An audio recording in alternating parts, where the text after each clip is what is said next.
next question is from alexjwall. Dear Misty, I am sometimes skeptical of drag queens that rely almost entirely on shade for their performances, and I often wonder where to draw the line when I'm reading. I guess it's a matter of judgment, but I'd love to hear your views. Love, Visa Dickline, UK. Alright girl. Yes, to me, I totally understand what you're saying, and I definitely agree with you. It's kind of like a public speaker. If you rely on the word fuck... Okay, let me backtrack. As an entertainer, I definitely understand the importance of shock value. I definitely like an artist, I definitely like to make people stir. I like to make people think. I like to probe. I like to stir and cause emotion. Some of which is through controversy. That being said, I've definitely seen shows where I've seen people that 90% of their vocabulary is fuck.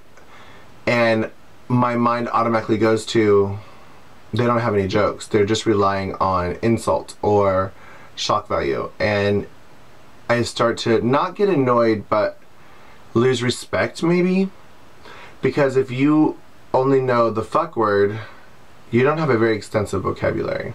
So there's times when I try to do entire nights or shows or months or weeks or periods where I'm like, I'm not going to say the fuck word at all, because I'm going to be able to force those emotions and feelings without that word. And it's just like an internal thing I work on.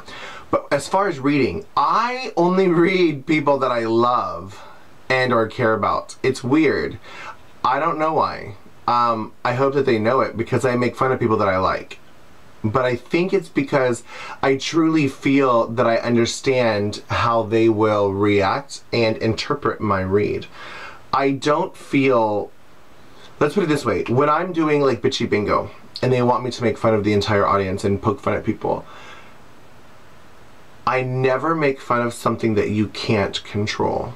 For example, if you're in a wheelchair, how easy would it be to make fun of somebody in a wheelchair?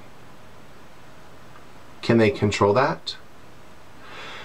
And if you do stoop to such a cheap thrill or cheap tactic, how much are you going to make that person hate themselves? And that's definitely not something I ever try to get from my audience. I never want somebody to go home crying. I never want somebody to go home upset. I never want somebody to go home so embarrassed that they want to die. Now, most of the time when I make fun of people, I do it in a funny way. You know, like for example, I'm giving you roots right now with brown hairspray, but if a girl is my show, like, oh girl, don't you have any gay friends?